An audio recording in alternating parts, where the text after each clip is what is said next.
Hello, my name is Dan. I'm with Stay Cleaning Solutions. I'm going to go over a few things on how to keep your dish machine in a proper working order to keep having great results that you're looking forward to. One of the things that I would like to do is inspect the dish machine, make sure that there's no debris left in the dish machine or using the water from the night before. If so, drain the water out. Inspect the dish machine.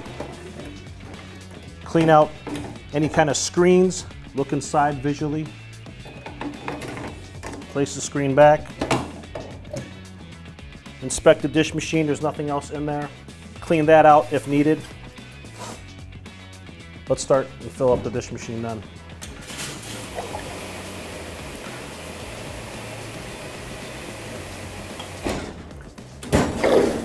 There you go. And then we're ready to run the dish machine for the rest of the day.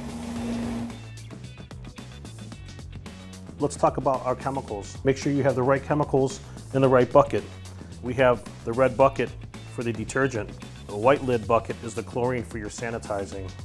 The blue bucket is your rinse. With all our chemicals, they're set and they're calibrated for a certain reason. Make sure that the proper chemicals are where they need to be. Change one bucket at a time. Make sure that the end tip is at the bottom of the stiff tube. Place in the bucket. Let the machine do its work for you. It's already calibrated. Just make sure there's chemicals on the dish machine. Another thing to look for is cleaning the scrap tray at the end of the night. Remove the screen, take to the sink to clean.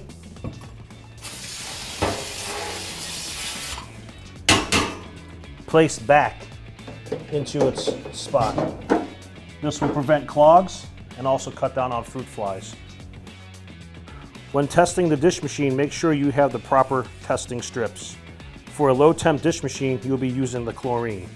Do not get them confused with the Saniquat. That is for your 3-sink operation.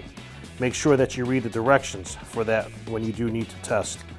But for this application, the low temp, you're using the chlorine.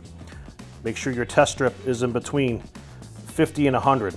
75 to 50 is optimal parts per million. This process is going to show how to remove the wash arm. We are going to grab one of the lock pins, quarter turn to the right, grab the other one, quarter turn to the right as well. That will release the wash arm. A lot of times I like to take the wash arm with this end cap, as you see here, and place right into the rail. Slowly remove the end cap. Find a toothpick or anything to help get your rinse jets, your wash arm jets clean, and do so on the other side. When done, make sure that the bearing is spinning nice and freely. If not, run it underwater. You place the end cap back. Make sure that you snug up the end cap onto the wash arm. Place back into the housing. Turn the lock pins, quarter turn, back to the right. They are spring loaded. Pull up, and then you've just cleaned your wash arm. Remember, what you see on the bottom, you see on the top as well.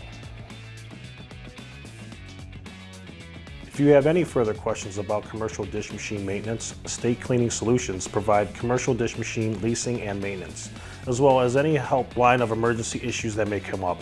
Visit www.stateindustrial.com to learn more.